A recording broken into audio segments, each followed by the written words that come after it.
Hello दोस्तों, नमस्कार। Mishra science centre में मनीष मिश्रा का स्वागत करता है।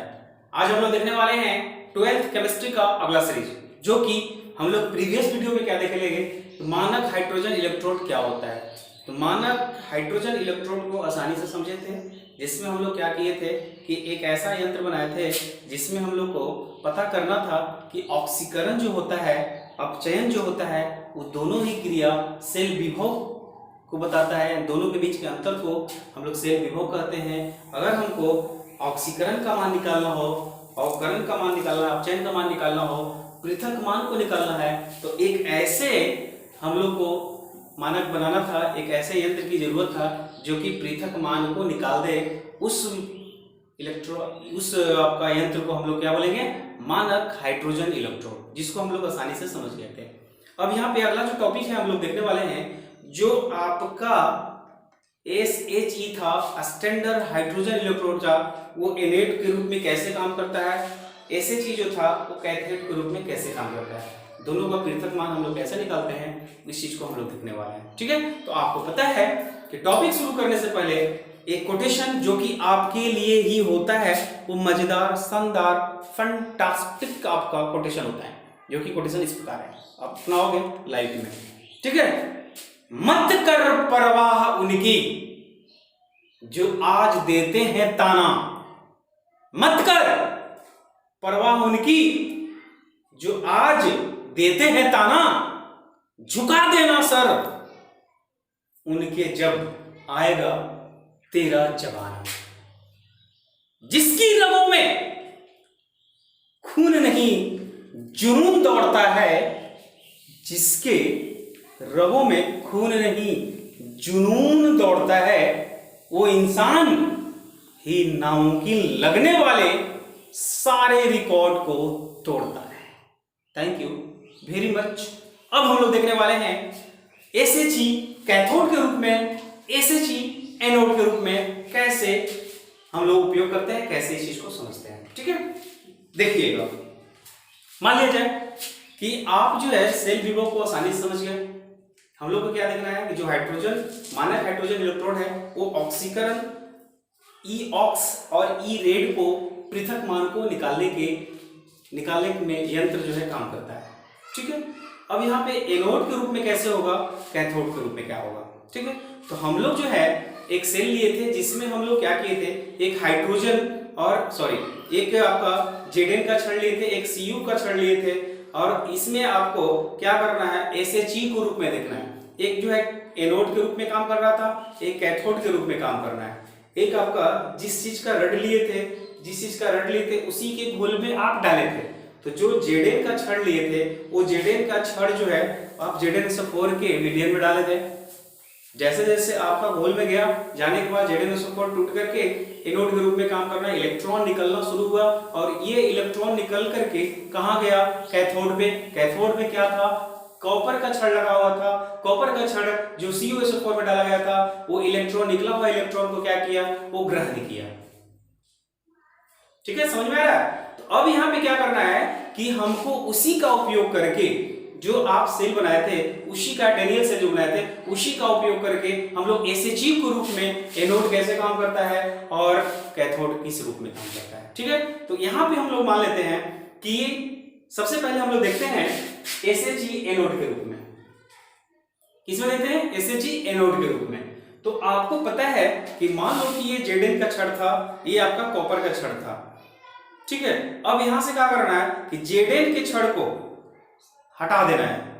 Zn के छड़ को क्या करना है, हटा देना है। उसमें क्या चीज का छड़ लगा देना है, मानक हाइड्रोजन का यंत्र SHE को लगा देना है। तो यहाँ पे SHE को लगा दिए, ये आपका कॉपर है और ये आपका क्या है, SHE लगा हुआ है। अब इस स्थिति में आपको बताना है कि जो आपका इलेक्ट्रॉन होगा, वो इलेक्ट्रॉन क्या करेगा, वो इलेक्ट्रॉन जो है दान देगा। क्या देगा, दान देगा। तो जो हाइड्रोजन था वो किस रूप में काम कर रहा है, इधर से आपका क्या जा रहा है, हाइड्रोजन। तो यहाँ पे हम लिख सकते हैं कि जो हाइड्रोजन है, जितना आपका हाइड्रोजन होगा, वो हाइड्रोजन क्या कर रहा है, वो हाइड्रोजन किसी को, इलेक्ट्रॉन को, अगर 2 हाइड्रोजन है तो 2 हाइड्रोजन जो है इलेक्ट्रॉन दान कर रहा है। पहले क्या था, ये गैस था और ये बाद में बन गया आपका एक्वा। क्या बन गया? एक्वस बन गया। ठीक है, ये था आपका एसिजी के रूप में। अगर हम कैथोड के रूप में देखें, इसको एनोड के रूप में लिख लो, एनोड के रूप में इसको देख लिए।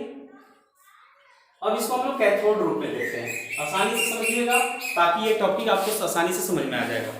उस स्थिति में क्या था कि जो इलेक्ट्रॉन इधर से निकला वो इलेक्ट्रॉन को रीड कौन कर रहा था? दोनों तरफ से कौन रहा था? गैल्वेनोमीटर। अब यहाँ गैल्वेनोमीटर दोनों का मेजरमेंट कर रहा था। अब यहाँ पे यहाँ से इलेक्ट्रॉन निकलना शुरू हुआ, ये दो इलेक्ट्रॉन को ग्रहण कौन करेगा? तो कॉपर करेगा। तो कॉपर जो है क्या किया, दो इलेक्ट्रॉन को ग्रहण कर लिया। क्या कर लिया? इलेक्ट्रॉन को क्या कर लिया? ग्रहण कर लिया और एक बना दिया कॉपर का सॉलिड ग्रुप। क्या बना लिया?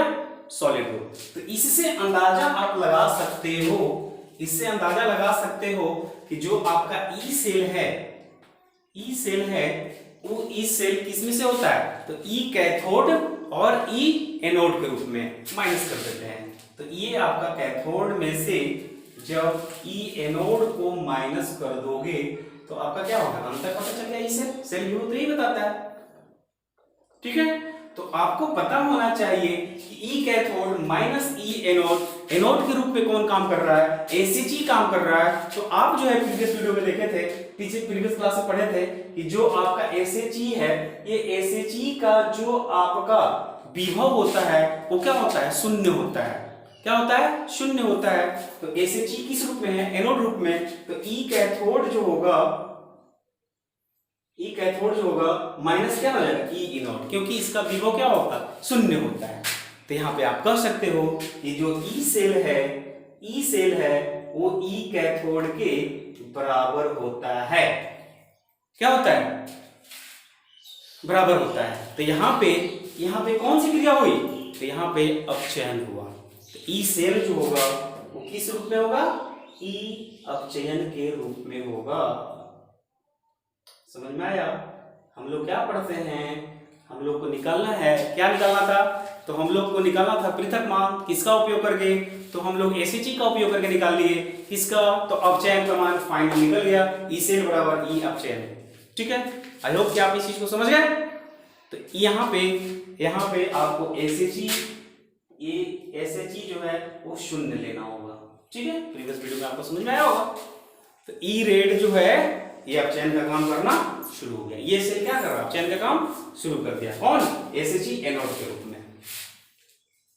ठीक है, अब हम लोग देखने वाले हैं एसएचई का कैथोड रूप। अब कैथोड रूप में एसएचई को क्या किए थे? फिर से इसको देखिएगा, ये जिंक था, ये कॉपर था। अब हमको क्या करना है? एनोड के रूप में, यानी जिंक को हम लोग क्या किए थे? साइड किए थे। इसके जगह पर क्या लाए थे? एसएचई लाए थे। अब हमको क्या करना है? कैथोड के रूप में लेना है। अब यहाँ पे जिंक होगा, कॉपर होगा, तो कॉपर को हटा देना है, कॉपर वाला को हटा करके क्या ला देना है? एसएचई ला देना है। और ये एसएचई जो है लगातार गैस का प्रभावित होने से ये आपका मानक हाइड्रोजन इलेक्ट्रोड जो है तैयार हो गया था और इस जो है लवण सेतु से आपका ये जुड़ा हुआ था, जिसके कारण ये प्रभावित हो रहा था, जिसको रीडिंग कम कर रहा था गैल्वेनोमीटर। तो इस स्थिति में क्या हो रहा है कि जो आपका जिंक है वो जिंक इलेक्ट्रॉन को दे रहा है। तो जिंक को कौन दे रहा है? जिंक क्या दे रहा है? इलेक्ट्रॉन दे रहा है। ग्रहण कौन कर रहा है? एसएचई ग्रहण कर रहा है। फाइनली अगर देखा जाए यहाँ पे तो जेड जो है क्या कर रहा है? इलेक्ट्रॉन को दे रहा है। तो यहाँ पे सॉलिड है, जब ये इलेक्ट्रॉन को देगा तो कितना इलेक्ट्रॉन देगा? जितना इलेक्ट्रॉन देगा वो उतना ही ग्रहण करेगा। 2 इलेक्ट्रॉन दिया, 2 इलेक्ट्रॉन को ग्रहण कर लिया, मान लिया जाए। उसी प्रकार अगर यहाँ पे देखें, ये आपका एनोड रूप में हो गया, ये कैथोड रूप में अगर हम देखेंगे तो कॉपर क्या कर रहा है? कॉपर जो है, सॉरी, कॉपर के जगह पर क्या है? एसएचई है। एसएचई में क्या था? Hydrogen gas. हाइड्रोजन गैस क्या कर रहा था? यानी कि हाइड्रोजन एसएचई जो था इलेक्ट्रॉन को ग्रहण कर रहा था। तो ग्रहण करने के दौरान क्या हो रहा था? 2 इलेक्ट्रॉन ग्रहण कर रहा था, 2 इलेक्ट्रॉन ग्रहण कर लिया और बन गया आपका हाइड्रोजन गैस। और ये हाइड्रोजन गैस क्या होगा? उड़ने लगा। क्या होगा? हाइड्रोजन उड़ने लगा। हाइड्रोजन क्या है? गैस है, उड़ना शुरू हो गया। तो यहाँ पे हमको ये पता चल रहा है कि जब ई सेल की बात हुई, ई सेल बराबर क्या होगा? तो ई सेल बराबर आपको पता है कि ई कैथोड माइनस ई एनोड। ई कैथोड माइनस ई एनोड। तो आपको ई कैथोड किस रूप में है, कैथोड को हम लोग इस रूप में लिए थे, एसएचई के रूप में, एसएचई के रूप में लिए थे। इन दिस सेंस आपको पता है कि एसएचई जो होता है, ई एसएचई जो होता है, ई एसएचई में जो आपका वोल्ट होता है वो क्या होता है, शून्य होता है। तो ई कैथोड यानी कि यहाँ पे क्या होगा, शून्य होगा, माइनस का ई एनोड। अब यहाँ पे ई जो सेल होगा वो माइनस का ई एनोड होगा, यानी कि इलेक्ट्रॉन ग्रहण करवाने लगा। ई से क्या होगा, ई ऑक्सीडेशन की क्रिया होने लगी। तो यहाँ पे ई सेल क्या हो गया, ई एनोड के रूप में, और ई जो है ऑक्सीडेशन कराने लगा, और ये ऑक्सीडेशन की क्रिया ऑक्सीकरण को बताता है। तो यहाँ पे एसएचई कैथोड के रूप में, एसएचई एनोड के रूप में बहुत ही आसानी से हम लोग समझ गए। आई होप कि आपको समझ में आया होगा।